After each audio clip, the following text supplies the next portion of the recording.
Penonton Opsi TV, kembali lagi kita bertemu di dalam acara Bincang Santai. Kali ini kita sudah bersama dengan dua orang narasumber. Hari ini kita akan membicarakan mengenai dukungan terhadap Jokowi yang dideklarasikan oleh kawan-kawan yang mengatasnamakan Kobar, Koalisi Bersama Rakyat, yang baru-baru ini mendeklarasikan 2024 setia bersama Jokowi.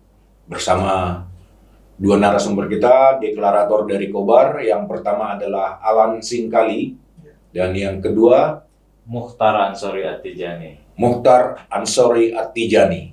Ya, kita ngobrol-ngobrol dengan dua orang narasumber kita. Saya ingin bertanya, mungkin kepada Alan dulu, apa sih tujuannya mendeklarasikan 2024 setia bersama Jokowi? Iya, Bang Petra, ini kan lahir dari fenomena masyarakat. Jadi Litbang Kompas itu merilis ada peningkatan signifikan popularitas Pak Jokowi, termasuk juga kepuasan atas kinerja pemerintah sejak 2015 ini.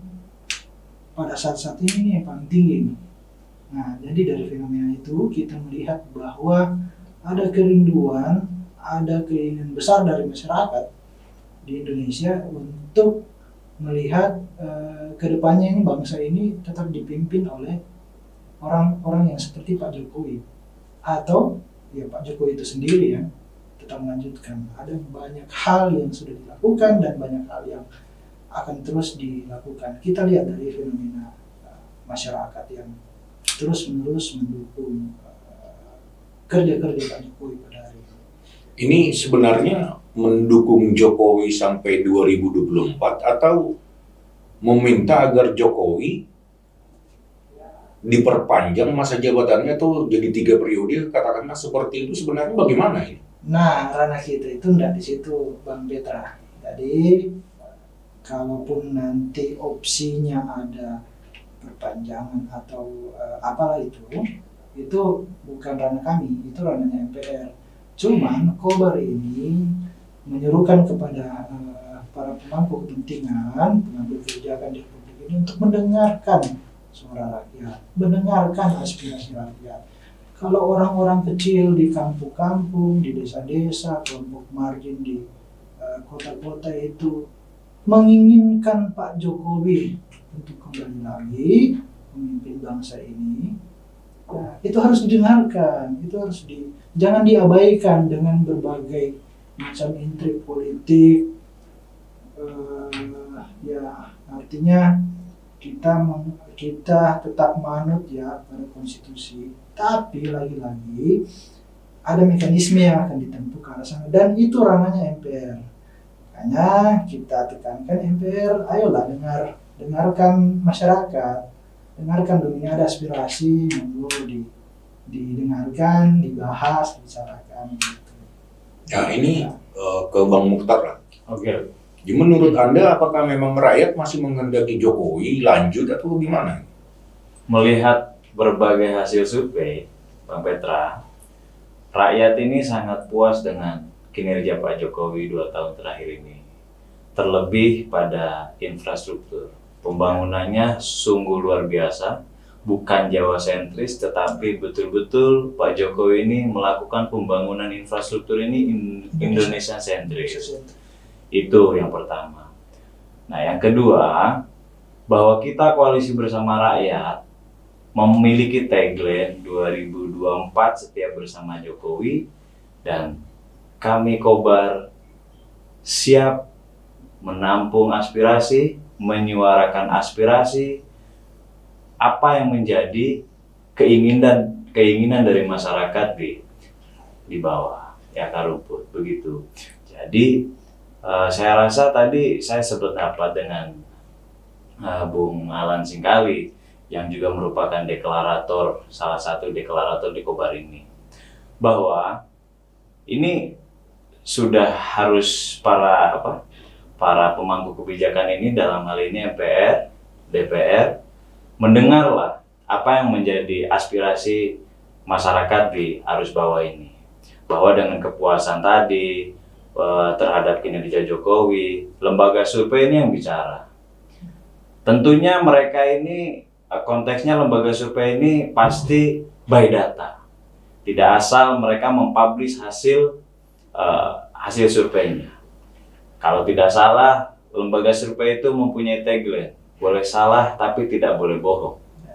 Sehingga ini menjadi daya semangat kami, keyakinan kami juga untuk terus mengawal apa yang menjadi keinginan masyarakat. Baik itu dari petani, tadi sudah disampaikan. Gini, sebaik apapun misalnya apa yang sudah dilakukan Jokowi, persoalannya haruskah diperpanjang periodenya begitu? Saya rasa jika ini berangkat dari suara akar rumput, masyarakat di bawah, karena suara rakyat itu adalah suara Tuhan, maka sudah tidak ada alasan lagi. Dan ini harus didengar oleh para pemangku kebijakan. Walaupun saya yakin bahwa Pak Jokowi ini tegak lurus taat terhadap konstitusi. Bahwa di undang-undang juga diatur itu bahwa soal masa jabatan selama 5 tahun, bahkan hanya 2 periode. Tetapi ada suara-suara lain di bawah yang menginginkan semisal adanya amandemen karena puas terhadap kinerja Pak Jokowi. Begitu. Ya sampai kapan gitu? Artinya kan begini, itu kan cenderung akan membuat perubahan banyak di dalam sistem demokrasi kita gitu. Demokrasi kita sudah diatur bahwa maksimal periode presiden itu 2 periode. Lalu kemudian akan diamandemen. Nanti ketika Jokowi menjabat lagi 1 periode, terus ada lagi keinginan lagi untuk mempertahankan Jokowi, mau sampai kapan gitu. Jadi begini Bung Petra, keinginan rakyat ini nggak bisa kita tolak, saya rasa. Mungkin ini akan menjadi pro kontra di bawah sana. Tetapi satu suara pun yang digelorakan oleh rakyat, tentunya itu dijamin oleh konstitusi. Mereka punya hak yang sama untuk berpendapat. Nah, maka ada beberapa alasan juga selain tadi kenapa sih harus perpanjang masa jabatan dan lain sebagainya, atau bahkan ada 3 periode, ya kami siap mengawal itu. Kenapa misalkan kok kalau misalkan nanti udah 3 periode, 4 periode, ya jika itu menjadi keinginan rakyat, nah itu kan persoalannya kan begitu. Amandemen Undang-Undang Dasar yang dilakukan setelah reformasi ya, itu membatasi masa periode presiden menjadi 2 periode karena adanya ketakutan terhadap sistem di sebelumnya ya, terutama ketika Orde Baru ada kecenderungan untuk melanggengkan kekuasaan dan bahkan bertindak diktator. Itu yang membuat alasan untuk mengamandemen Undang-Undang Dasar terutama terhadap periodisasi presiden. Nah, menurut Bung Alan sendiri, apakah ini akan sehat bagi demokrasi kalau harus melakukan hal yang seperti ini? Oke, baik. Kalau berangkatnya itu dari proses amandemen di reformasi, ya kita harus lihat latar belakangnya. Apakah kemudian aspirasi hari ini adalah simbol kediktatoran gitu? Nah, kalau misalnya perubahan Orde Baru kepada Orde Reformasi itu mengalami kediktatoran dengan mengamandemen, apakah hari ini aspirasi rakyat itu adalah simbol kediktatoran?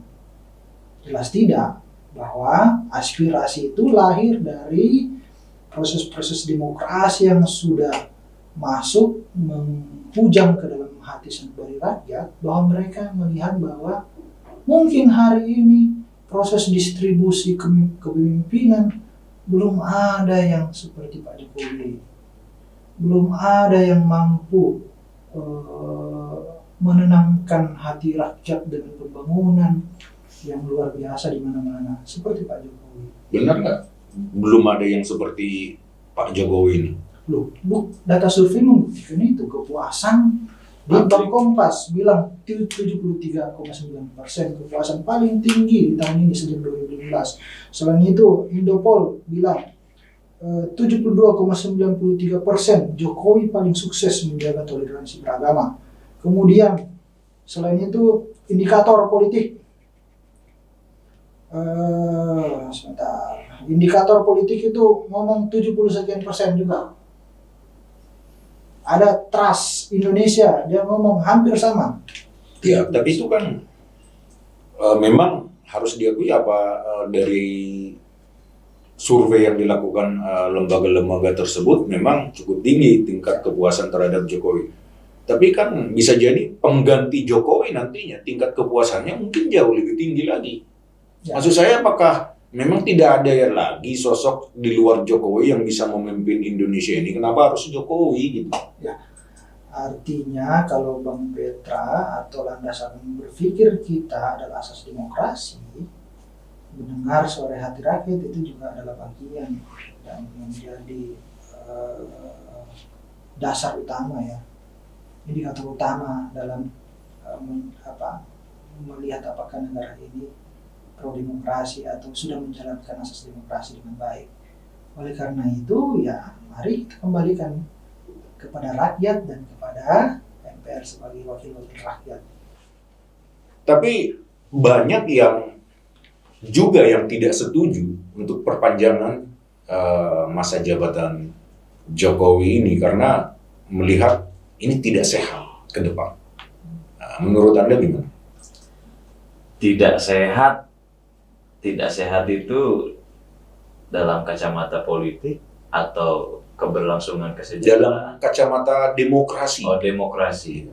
Karena begini, di dunia ini juga hampir semua negara membatasi masa periode presiden. Bahkan beberapa yang kita tahu misalnya yang memperpanjang masa periode kepresidenannya seperti di Rusia Putin, misalnya di Turki Erdogan misalnya, dengan mengubah juga atau mengamandemen undang-undang mereka juga, itu kan mendapat kritikan tajam dari banyak orang. Betul. Saya rasa dalam perspektif demokrasi, soal keberlangsungan ini, namanya negeri demokrasi, semua bebas untuk berpendapat, walaupun tidak untuk sebebas-bebasnya. Saya melihat bahwa dalam proses demokrasi ini, jika hal itu memang baik, ya kita lakukan. Jika memang dirasa banyak penolakan, tidak baik, ya tentunya ada barometer tersendiri. Apa yang menjadi tolak ukur hal seperti apa perpanjangan ini tidak. Nah, menurut Anda sendiri apakah bukan memang sesuatu yang sangat baik hanya dibatasi 2 periode saja gitu? Siapapun nanti kelak akan jadi presiden, sebaik apapun dia. Gitu. Baik. Menurut Anda setuju nggak 2 periode saja gitu, sebaik apapun presiden gitu? Kami melihatnya perlu adanya perpanjangan. Setuju 2 periode, tapi masa jabatan itu minimal ada penambahan. Karena dengan waktu yang 1 periode itu 5 tahun, cukup singkat seperti itu. Nah, kami juga melihat bahwa hari ini kondisinya, ini kan sedang tidak stabil. Semisal, kemarin di bulan Februari, beberapa minggu yang lalu kan sudah mulai pembahasan terkait pemilu. Gongnya sudah diketuk bahwa akan diselenggarakan di 2024, ya, di bulan Februari yang akan datang.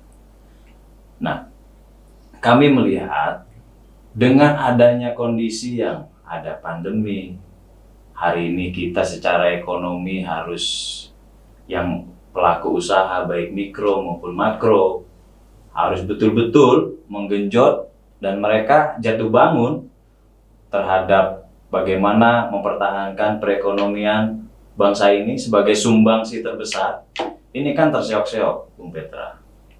Apalagi anggaran yang nanti ketika pemilu yang akan datang, ini kan udah puluhan triliun. KPU saja sudah berapa puluh triliun yang dibutuhkan. Bawaslu berapa puluh triliun yang dibutuhkan. Dengan jangka waktu itu, untuk 1-2 tahun ke depan, lebih baik kami merasa anggaran itu dipakai untuk kebutuhan untuk hal atau kebutuhan mendasar yang itu untuk rakyat. Nah, itu kan persoalan anggaran. Ya. Artinya sebenarnya menurut saya persoalan anggaran itu kan bisa saja disiasati. Tapi kita kembali lagi pada persoalan demokrasi yang tidak sehat gitu. Kalau ini diperpanjang gitu masa jabatan presiden. Bahkan presiden sendiri sempat mengatakan bahwa mereka yang meminta dirinya untuk melanjutkan periode lagi itu orang yang ikut menjerumuskan beliau gitu, menjerumuskan Jokowi. Nah, itu gimana? Ya karena Pak Jokowi taat pada konstitusi, bahwa Pak Jokowi sadar periodisasi kepemimpinan itu hanya 2 periode. Tapi ini kan kembali lagi bahwa ini bukan keinginan Pak Jokowi. Ya. Ini kembali lagi kepada keinginan masyarakat melalui berbagai macam indikator dari hasil survei dan lain sebagainya, tingkat kepuasan, pembangunan, bahwa rakyat suka, bahwa rakyat juga meyakini yang mampu untuk menyelesaikan pembangunan infrastruktur hari ini, yaitu Pak Jokowi lah hari ini sosoknya. Jadi gini Bang, Begitu.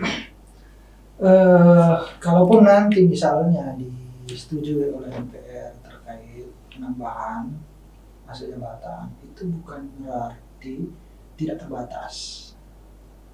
Jadi MPR nanti akan kalau misalnya amandemen itu akan mengesahkan mekanisme berapa banyak sih maksimal masa jabatan atau berapa lama sih satu masa jabatan itu. Kemudian, nah itu bukan berarti tidak terbatas. Nah, ini tidak bisa disamakan dengan zaman Orde Lama misalnya.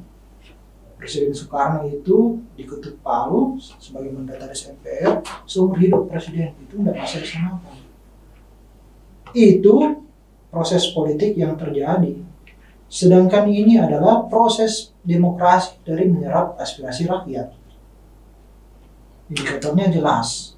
Ada survei, ada upaya ilmiah yang dilakukan oleh lembaga untuk menerjemahkan itu. Kemudian ini juga tidak bisa disamakan dengan apa yang dikatakan sebagai kebulatan tekad di zaman Soeharto. Karena pada saat itu kebulatan tekad itu aklamasi, nggak ada kandidat lawan. Tak ada. Ruang itu ditutup. Sedangkan hari ini kalau misalnya MPR mengutuk palu, apakah Pak Jokowi satu-satunya calon? Tidak. Mekanisme parliamentary threshold itu tetap berjalan. Siapapun yang pengen jadi presiden atau diusulkan oleh partai jadi presiden itu tetap bisa jadi calon. Nah, itu yang menjadi pembeda. Jadi menurut kami sebagai Kobar, apapun yang kemudian nanti diputuskan dalam rangka menyerap aspirasi rakyat oleh MPR itu tetap kita dukung. Misalnya saja Pak Jokowi memang tidak bersedia, ya tetap kita manut tagline-nya aja 2024 setia bersama Jokowi. Kalaupun Pak Jokowi nanti tidak maju lagi, memandatkan kepada pasangan capres cawapres lain siapapun, kita tetap. Nah itu ada dasarnya bersama Jokowi. Ada dasarnya. Ada dasarnya karena kita tahu bahwa Pak Jokowi hari ini itu bekerja dengan tulus. Kita juga tahu siapapun yang kemudian dipilih oleh Pak Jokowi itu satu jalan. Sejalan, insya Allah kalau Tuhan berkehendak dia juga bisa melakukan apa yang seperti Pak Jokowi lakukan. Karena ini dari hati Bang Petra. Pak Jokowi bekerja dari hati. Kita juga koalisi bersama rakyat itu mendukung dengan hati dan rakyat juga itu memperdengarkan suara hatinya untuk dari aspirasi. Nah. Seperti itu, Bang. Kalau nanti Jokowi tidak bersedia, misalnya seperti tadi kan sudah disampaikan, lalu menentukan pilihannya pada calon tertentu, Anda atau Kobar akan ikut apa yang disampaikan oleh Jokowi? Kalau mendengarkan TP 2024 setia dengan Jokowi, 2024 tegak lurus bersama Pak Pak Jokowi. Jokowi. Tegak lurus ya. Betul. Saya mau tahu dulu ini Kobar ini apa sih sebenarnya gitu? Siapa aja sih Kobar ini? Oke. Kobar ini tadi udah dijelasin Bang Petra bahwa lahir dari kegundahan, kegelisahan, kondisi Sambil dimakan. masyarakat hari ini yang kalau ditanya masyarakat yang mana, salah satu, salah duanya kami ini yang ada di Kobar selaku pendiri Koalisi Bersama Rakyat. Begitu. Dan satu hal nih Bung Petra, kami rasa kami mendeklirkan Kobar dan mendengar aspirasi di bawah untuk menyampaikan ini kepada pemangku kebijakan. Ini bukan tanpa alasan dan tanpa dasar. Di situ ada celah, Bung Petra, dalam konstitusi kita. Undang-undang dasar kita ini tidak baku. Karena di situ diatur bagaimana tata cara amandemen. Kalau saja undang-undang itu baku, tidak mengatur yang namanya amandemen, mungkin kami tidak akan melakukan ini. Upaya ke bawah, menjaring aspirasi, mendengarkan masyarakat di bawah, apa yang menjadi keinginan besarnya, apa yang menjadi harapannya. Kalau misalkan undang-undang tadi itu baku, tanpa diatur yang namanya tata cara amandemen, mungkin kami tidak akan hadir. Tidak akan ada yang namanya Koalisi Bersama Rakyat ini. Artinya begini Bung Petra, saya juga ingin bertanya kan, sah nggak sih kita, berhak nggak kalau kita mencoba menyuarakan aspirasi itu? Karena kita pun dijamin oleh konstitusi. Ya. Hak kita, hak berpendapat, hak menyampaikan aspirasi semuanya.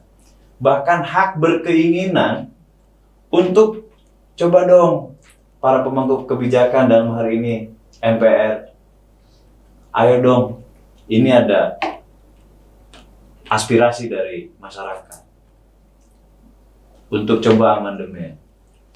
Sah nggak? Ya sah memang, tapi Sah, kan? persoalannya apa motivasi Kobar ini sehingga harus bersedia gitu untuk melakukan atau menyerap aspirasi seperti yang Anda sampaikan tadi misalnya. Karena kami ingin adanya keberlangsungan pembangunan yang ada di Indonesia. Keberlangsungan program yang secara menyeluruh merata ke seluruh pelosok negeri ini.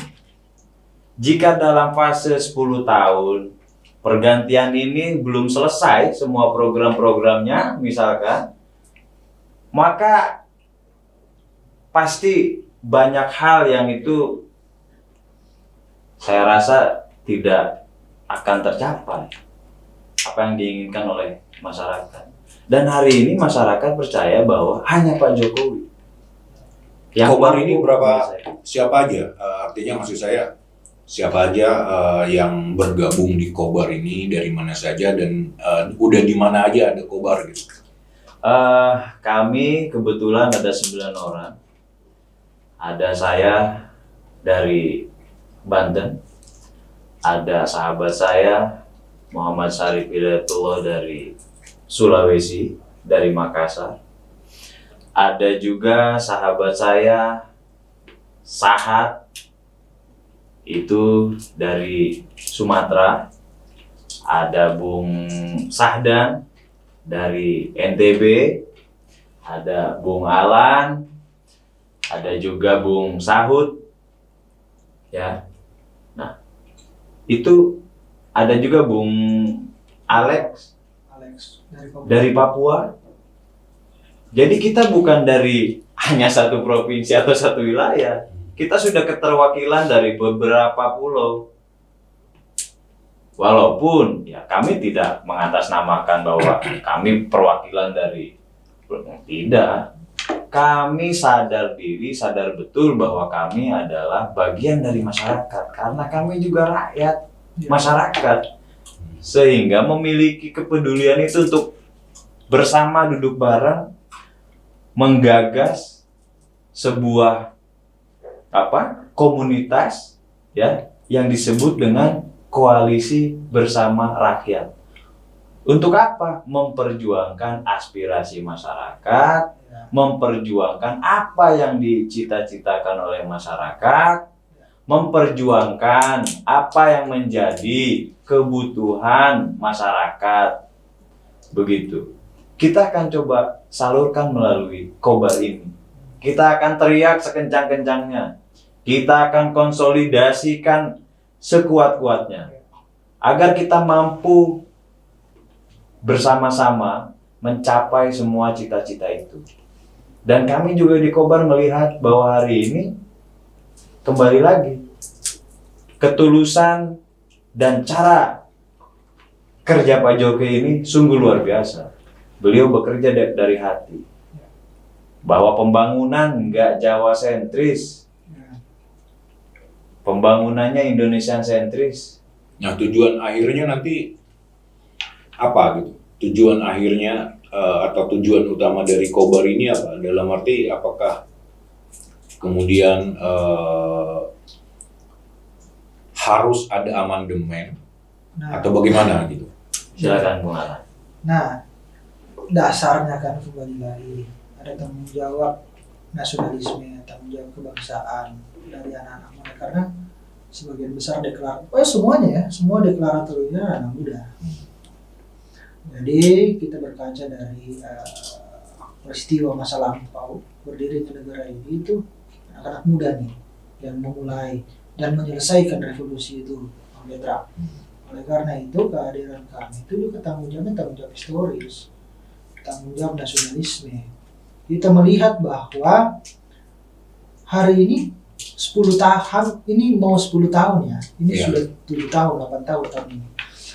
Pak Jokowi itu luar biasa, sangat signifikan progresnya gitu dalam membangun. Ya, jadi apa yang bisa kalian sampaikan gitu sebagai penutup dari bincang-bincang kita saat ini Jadi terhadap kondisi sekarang ini gitu. Kondisi Ya artinya dengan menyesuaikan dengan Fenomena tujuan kalian gitu. kami berharap di sini MPR dan Ketua MPR mendengar apa yang menjadi aspirasi masyarakat. Kami sangat berharap itu. Karena harapan rakyat ada di tangan mereka. Mudah-mudahan walaupun kecil, tapi kami bisa menjadi bagian yang besar ke depan. Dan kalian akan terus melakukan kerja ini. Tadi saya akan jawab juga, sudah di mana saja. Kita di Toba sudah ada deklarasi masyarakat semua. Sebagian masyarakat di Toba mendeklarasikan diri ikut bergabung bersama Kobar. Dan dalam minggu-minggu ini juga kita akan melakukan hal yang sama di beberapa kota besar. Dan itu bukan kami juga yang menginginkan. Masyarakat semua mengapresiasi apa yang kami lakukan. Dan kami sangat senang ada berbagai latar belakang masyarakat yang mengapresiasi apa yang kami lakukan ini. Sangat senang, Bung Petra. Dan saya meyakini bahwa apa yang menjadi tujuan kami tadi insya Allah tercapai dengan dukungan rakyat sepenuhnya. Oke, terima kasih untuk kedua narasumber kita pada hari ini, kepada seluruh penonton Opsi Media TV. Demikianlah bincang-bincang santai kita pada saat ini dengan Koalisi Bersama Rakyat atau Kobar mengenai masa perpanjangan Presiden Jokowi. Demikian, terima kasih.